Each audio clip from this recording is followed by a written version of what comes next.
Good morning, ladies and gentlemen. It is 10 to 6 in the morning, and it's dark as hell outside. So I've been at it for a little bit now, probably about a half an hour, 45 minutes. And if you look, I've got the first section cut so that I can reset the headlights. This side's undone, so I'll have to cut this one in a minute and then start rebuilding. I said that wrong, I apologize. I'll have to be resetting the configuration for the headlight motors because they're catching right,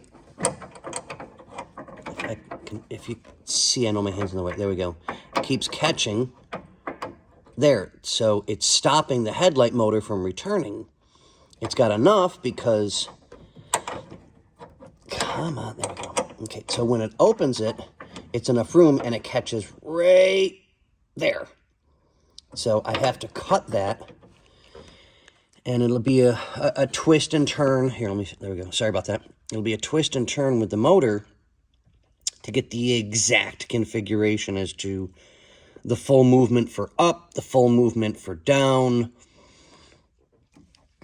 These were not meant for this application, by no means.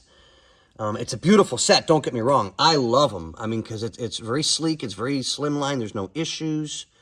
You know, for install, it's super easy.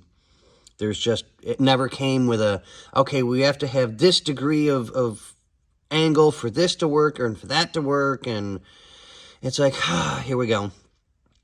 So if all goes well, shouldn't be much longer, and I'll get the rest of the metal cut for this one, loosen up the nuts and bolts a little bit, and get the configuration ready for this side so that I can find out what angle I need for this one to finish off this side.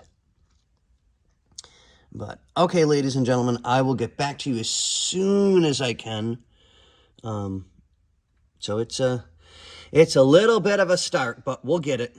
All right, thanks, guys. I'll catch you in the next one.